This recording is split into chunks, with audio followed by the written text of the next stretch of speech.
네, 이번에는 시장의 이슈 살펴보면서 다음 주 투자 시그널도 찾아보겠습니다. 자, 오늘은 레그넘 투자자문 이춘광 대표와 함께합니다. 안녕하세요. 네, 안녕하세요. 네, 대표님 연휴를 앞두고 금요일 밤 늦은 시간인데 오늘 출연해 주셔서 정말 감사드립니다. 불러주셔서 감사합니다. 네, 아무래도 오늘 이제 한가위 이후에 그런 투자 전략들을 좀 점검을 해봐야 할 텐데요. 네. 오늘도 저희가 세 가지 이슈를 통해서 다음 주 시장에서 어떤 점을 주시해야 하는지 좀 자세히 분석을 해보도록 하겠습니다. 자, 먼저 화면으로 만나보시죠. 네, 현재 오늘 세 가지 이슈를 통해서 한가위 전략 살펴볼 텐데 오늘 세 가지 이슈 키워드 먼저 만나보겠습니다. 미국 경기 소프트 랜딩의 근거 10가지. 소프트 랜딩의 근거가 10가지나 됩니까? 뭐 시장에서 컨센서스는 아닌 네. 것 같고 이따 소개드리겠지만 에버코어 ISI의 그 회장님께서 어제 언론 인터뷰 하시면서 사실 그분이 그 지난 3년 동안 심각한 경기 침체를 계속해서 주장하셨던 분이시거든요. 그분이 이제 뷰를 바꿨습니다, 공식적으로. 그러면서 내가 이 경기 연착륙으로 선회한 근거 10가지를 소개하신 건데 그걸 제가 일일이 뭐 우리가 지금 몇 주째 소프트 랜딩이냐 침체냐 이런 얘기 갑론을박을 많이 하고 있지 않습니까? 그렇죠. 약간 상징적인 인터뷰를 제가 가져왔다는 말씀 좀 드리고요. 네. 그 전에 지금 미국 경기가 전반적인 흐름이 실제로 좀 소프트 랜딩, 저희가 봤던 대로 소프트 랜딩으로 굳어지는 것 같고 아까 에버코어 ISI 회장님 그 일화를 소개드렸지만 한두 달 전까지만 해도 한 달 반 급락장 올 때까지만 해도 침체를 주장하는 분들이 시장에서 한 좀 반 정도 됐던 것 같아요, 느낌상. 그런 뭐 통계는 없으니까요.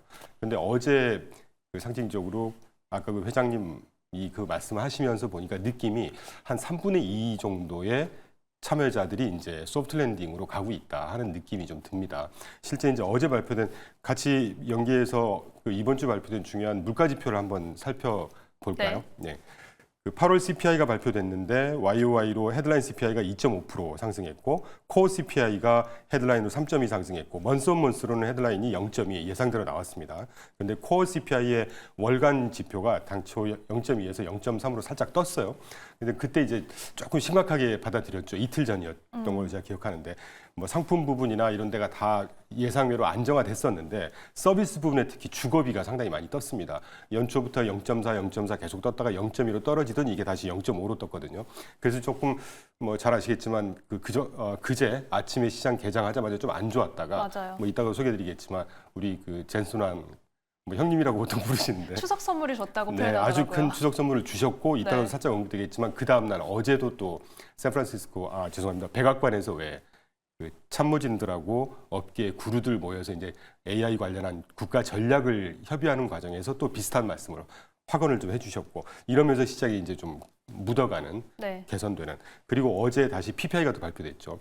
PPI를 하나하나 제가 소개드리지는 않겠지만 PPI 헤드라인 연간 수치가 1.7 상승을 했는데 지금 그 그래프 보시는 대로 PPI 헤드라인이 1.7 상승했고 CPI가 2.5 상승했지 않습니까? 우리가 이제 몇 가지 해석을 할 수가 있는 것이죠. 생산자 물가 지수는 중간재 가격입니다. 이게 만들어져서 소비시장에서 판매되는 가격이 CPI가 나타내거든요. 그럼 CPI 물가가 2.5고 생산자 물가가 연 기준으로 1.7이라는 얘기는 그 차이 한 70bp 차이는 기업의 마진으로 가져가는 거예요. 네. 그러니까 이 차이가 이렇게 되면 기업의 마진이 여전히 유지된다라는 해석이 가능한 그런 부분도 있지 않겠어요? 그리고 코어 생산자 물가지수나 헤드라인 물가지수 중에 0.3 지난달 그 코어 생산자 물가지수가 월간으로 마이너스 0.2였다가 지금 0.3으로 살짝 뜬 거 가지고 어제도 살짝 아트 비슷한 하다가 요걸 또 시장에서는 과연 시장은 현명하죠. 그러니까 이게 전반적인 그림이 보니까 소비자 물가지수와 생산자 물가지수 합산해서 매월 말 발표되는 정작 중요한 PCE 물가지수가 지금 시장 컨센서스가 월간으로 0.14에서 0.17 정도로 예상을 합니다. 비교적 굉장히 정확하거든요. 그걸 곱하기 10에서 연율화 해보면 1.5에서 2% 정도 상승하는 거예요. 잘 아시겠지만 그 페드에서 금리 정책, 기준금리 가져가는 정책을 기준으로 삼는 뭐라 그럴까요? 벤치마크를 코어 PC 물가지수 연 2% 상승 타깃을 보고 있거든요. 거기에 아주 부합하는 수준으로 나왔다고 해서 어제 시장이 좀 안도감을 가지는. 그래서 결론부터 말씀드리면 이 물가지수도 아직 100% 마음을 놓을 수는 없는 상황이긴 합니다. 서비스가 워낙 이 화랑이 돼 있으니까 물가가 좀 쉽게 떨어지지 않는 거죠. 반면에 이 생산자 물가 지수가 전반적인 활동을 보면 경제가 뭐 물가 때문에 다시 한번 심각해지는 뭐 금리가 다시 오른다거나 기준금리를 오히려 타이트하게 가져가거나 이런 상황은 아니다 하는 지지를 해주는 수치가 지금 계속 발표가 되고 있고요. 그 다음 페이지 보시면 노동시장 뭐 몇 개월 전부터 페드의 제롬 파월께서 지금 금리 정책을 가져가는 아주 중요한 거를 노동시장 하나만 지금 보고 있다라고 했기 때문에 지난주에도 우리가 소프트 데이터, 하드 데이터 말씀드렸지만 네. 이 실업수당 청구 건수라는 것은 하드 데이터거든요. 그렇죠. 아주 신뢰도가 높은 데이터죠. 그리고 실시간으로 발표하는 데이터입니다. 위클리 어제 발표됐던 주간 실업수당 청구 건수가 지난주 22만 8천 건, 어제 발표된 23만 건. 말씀드렸지만 25만 건 아래쪽에서 유지하면 아주 평년 수준이라는 거거든요. 그러니까 노동시장도 크게 급한 냉각을 보이지 않는 상황, 뭐 이런 상황들을 보면 제목에 제가 써드린 대로 경제는 결국 소프트 랜딩 을 그림을 보여주고 있다 하는 해석이 가능한 것 같아요. 네, 결국은 사실 이번에 나온 물가 지표가 FOMC 이전에 확인할 수 있는 최종적인 물가 그렇죠. 지표다. 그래서 좀 시선이 모이는 부분이 있었고 데이터가 나왔을 때 미증시도 살짝 흔들리기는 했지만 결국은 잡혀가는, 그래서 시장이 올바르게 반응하고 있다, 현명하다라고 네, 또 저는 말씀을 그렇게 해석하고 해주셨습니다. 있습니다. 네, 그리고 노동시장 이 신규 실업수당 청구 건수도 사실은 저희가 기사로만 볼 때는 뭐 예상치 상회, 하회, 부합 이런 부분에 굉장히 흔들리는 게 있는데 전체적인 흐름을 봤을 때는 계속해서 안정을 가져가고 있다, 이렇게 분석해 주셨습니다. 자, 그러면 이번에는 아까 에버코어 10가지 회장님의 근거. 말씀 10가지 근거 한번 들어볼까요? 한번 좀 쭉 읽어드리죠. 네. 이 에버코어 ISI의 에드 하이만 회장님이라는 분이 그 미국에서는 꽤 독립 리서치도 하시면서 IB 쪽에 상당히 큰 회사입니다. 그분이 어제 아까 말씀드렸던 대로 내가 기존의 경착륙, 하드랜딩에서 소프트랜딩으로 바꾼 10가지 이유를 쭉 나열을 하셔서 첫 번째 방금 소개해드렸던 실업고용 청구 건수가 여전히 낮은 수준이다. 방금 소개해드렸기 때문에 생략하고 네. 유동성 풍부한 수준이다. 이따가 제가 본격적으로 다뤄드릴 겁니다. 시장에 지금 제공되고 있는 유동성이 오히려 최근에 다시 늘어나고 있어요, 이제. 그래서 뭐 FMC 기준으로 해서 다시 시장은 좋을 거다라는 그런 근거도 되고 먼저 말씀을 해주셔서 참 반가웠거든요. 세 번째, 소비자 순자산이 계속해서 증가하고 있다.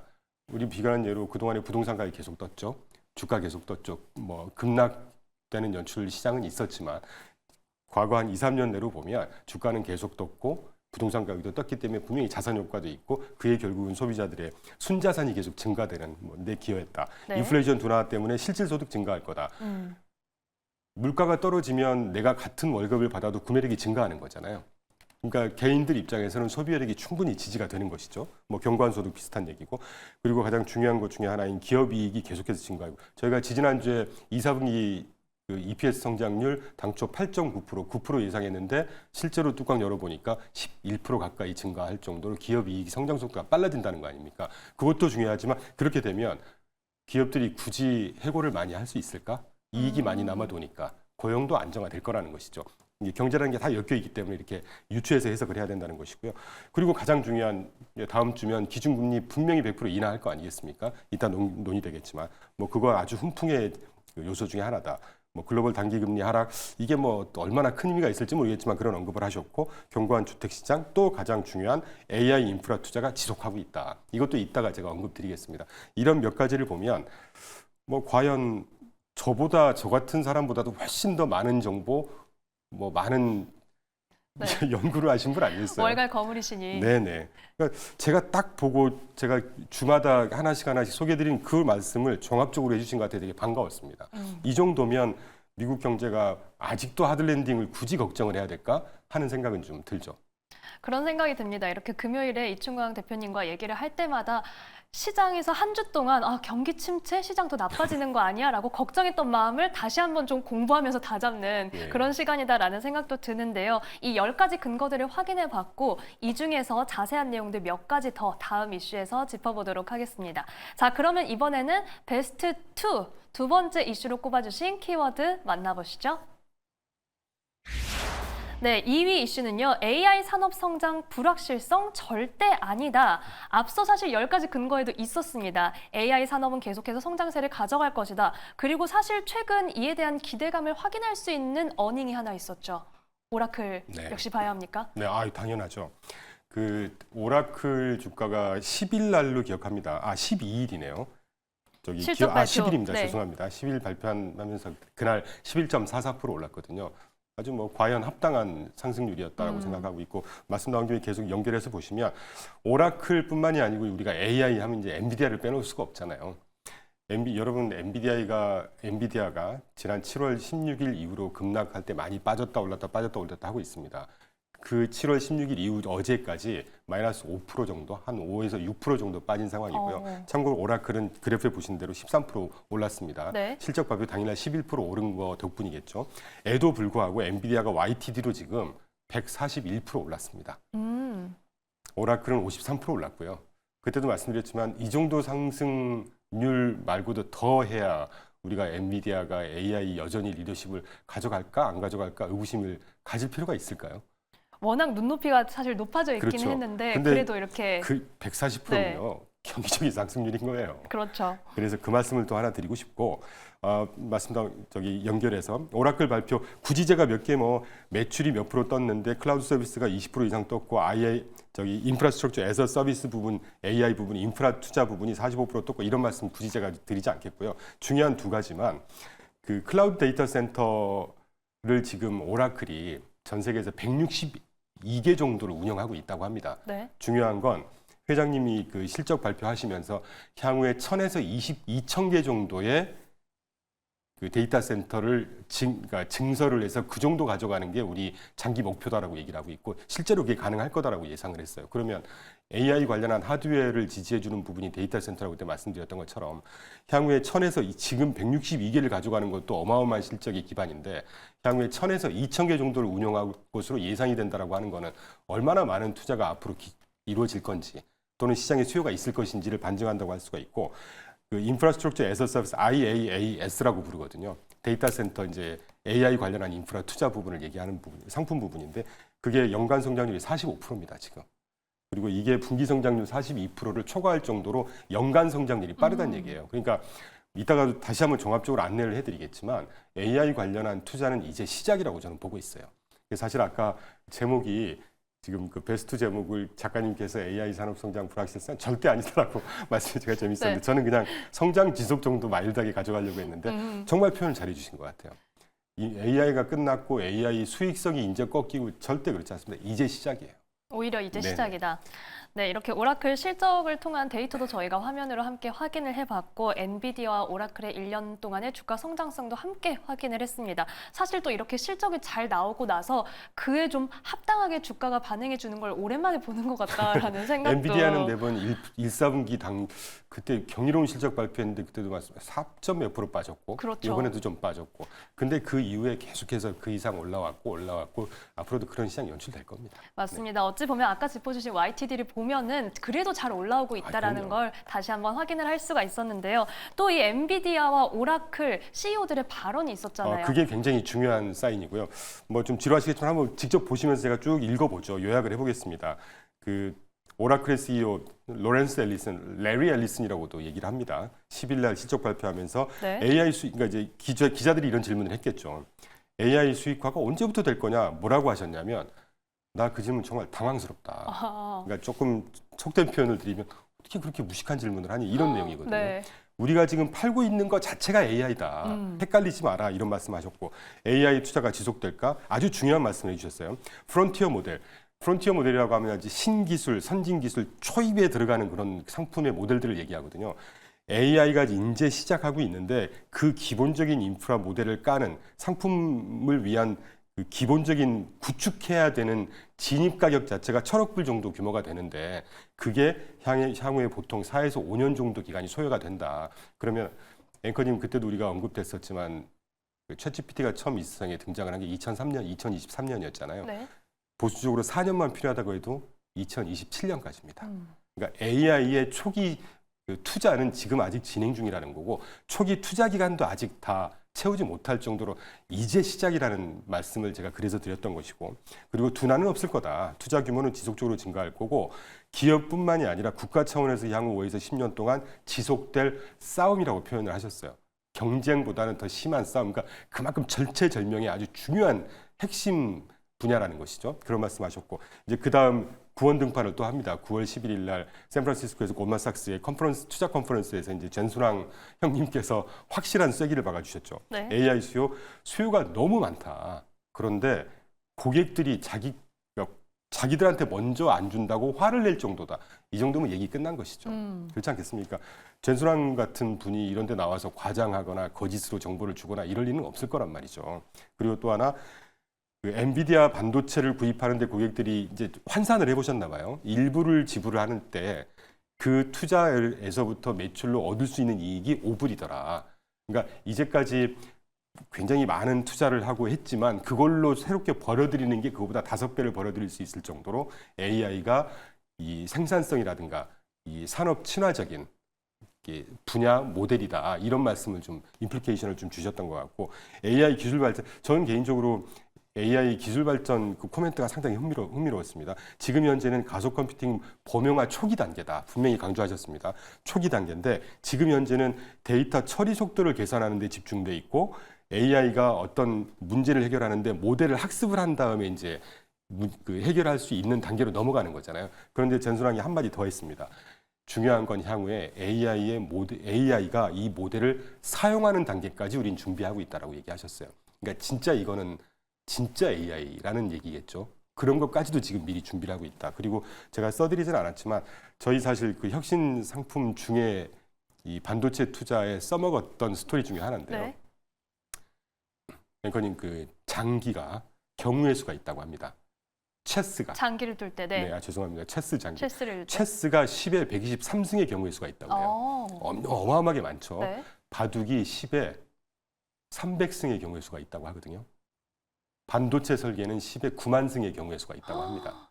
작년 8월 달에 엔비디아의 수석 테크니션이 나와서 뭐라고 인터뷰를 했냐면 그때 당시에 기존의 그 정말 숙련된 반도체 설계 전문가들 30명이 3달 동안 해내는 작업을 AI가 단 하루에 끝내는 걸 실제로 지금 적용하고 있다고 얘기를 했어요. 분명히. 굉장히 의미가 있는 얘기고요. 그런 것들을 방금 AI 모델 사용이라는 부분으로 대신 표현을 외둘러 하신 것 같아요. 이 정도면 AI 성장이 이제 끝났다. 투자가 이제 그만 될 거다. 수익화 아직 멀었다. 이런 거를 우리가 고민할 필요가 있는가 하는 생각을 좀 여러분께 한번 공유를 하고 싶었다는 거죠. 네, 이 두 CEO의 발언들이 내포하고 있는 게 참 굉장히 많았습니다. 많죠. 우선은 뭐 말하는 이 태도부터가 그럼요. 자신감이 차 있는 그런 내용들이었고 사실 뭐 AI 투자가 지속될까라는 질문에 오라클 CEO가 4, 5년의 투자 기간이 소요된다라고 발언을 했다고 하는데 뭐 사실 저희가 앞서 다뤘던 이 오픈 AI 소식만 봐도 챗 GPT 모델을 출시하고 나서 바로 다음 모델을 출시하고 있는 걸 보면 그만큼의 성장성, 특히나 기업들은 단계를 두고 계속해서 그렇죠. AI를 고도화해 나가고 있다. 라는 점을 저희가 분명히 확인을 할 수가 있는데요. 저희가 숫자가 찍히는 부분도 좀 같이 눈으로 확인을 해보면 좋겠죠. 네, 사실은 그 다음 페이지가 방금 말씀드렸던 거를 실제 근거를 제가 한번 제시해드리려고 네. 가지고 왔는데 지난 2, 4분기 TSMC 실적입니다. 제가 이 많은 그래프의 숫자가 몇 프로고 일일이 소개해드리진 않을게요. TSMC 계속해서 엔비디아처럼 경이롭다고 할 수는 없지만 계속해서 실적 개선 갱신을 하고 있습니다. 계속 최고치를.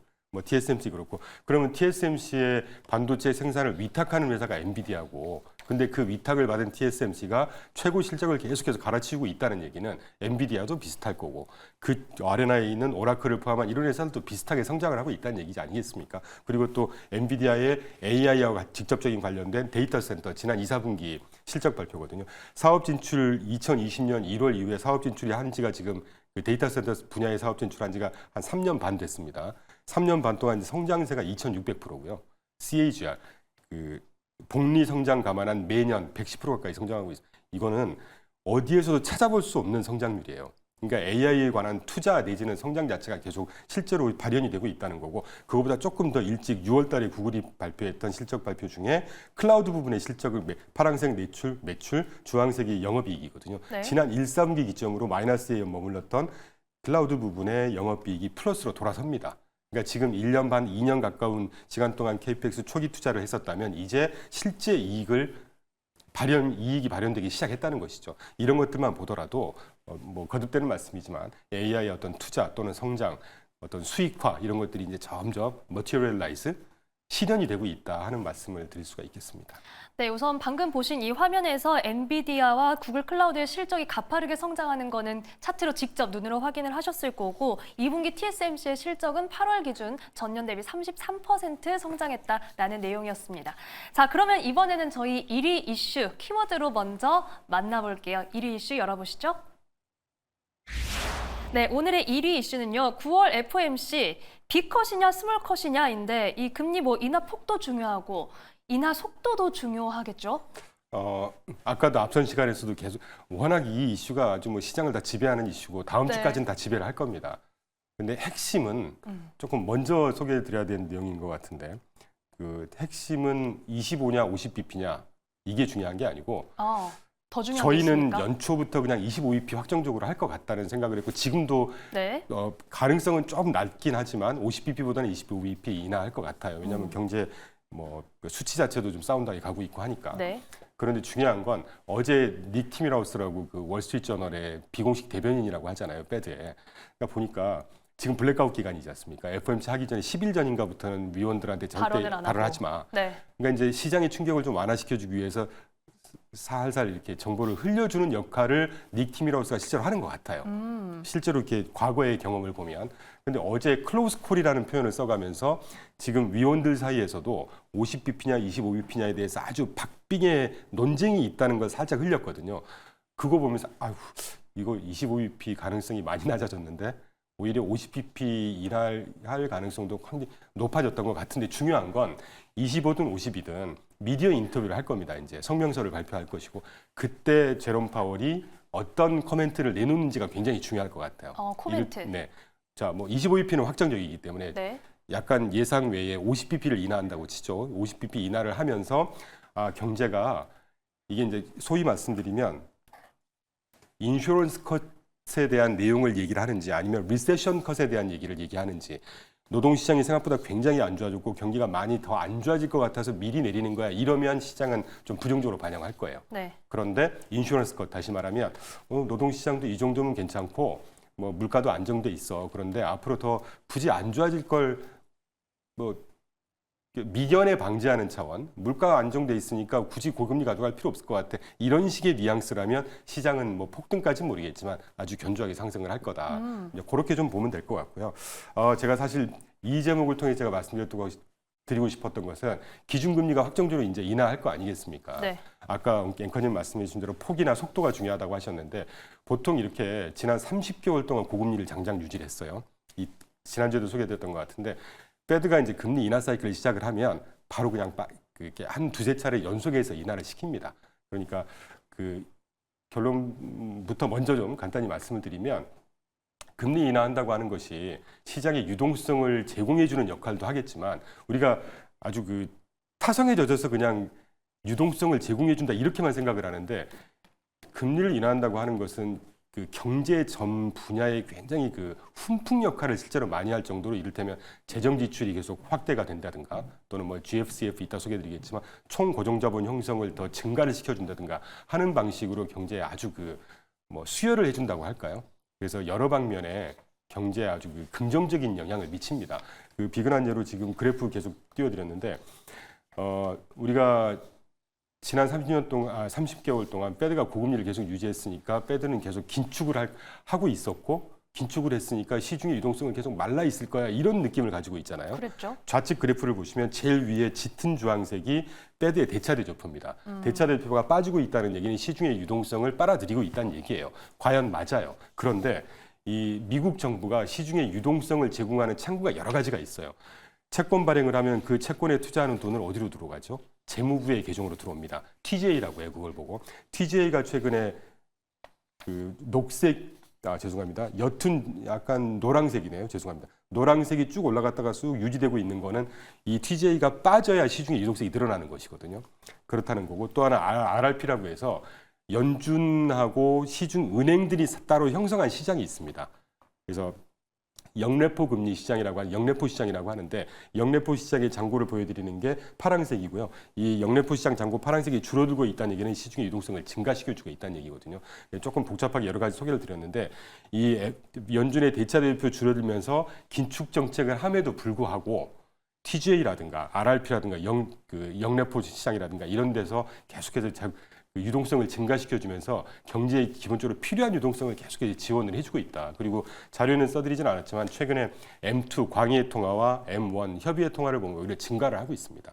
그렇기 때문에 시장이 유동성 차원에서도 아직 여유가 있는 상황이다. 그래서 시장은 결국 뭐늘 똑같은 말씀드리지만 우상향의 필요 조건은 다 갖추고 있다라는 생각을 하고 있죠. 네, 결국은 유동성에 대해서 우려하시는 분들 많았을 텐데 이에 대한 우려를 불식시켜주는 정리를 해주셨습니다. 이 9월 FOMC가 지나가고 나면 대표님 딱 한마디로 여쭙죠. 변동성 좀 완화될까요? 저는 완화될 거라고 보고 있습니다. 네, 좋습니다. 그럼 오늘 말씀 여기까지 듣도록 하겠습니다. 지금까지 레그넘 투자자문 이춘광 대표와 함께했습니다. 고맙습니다.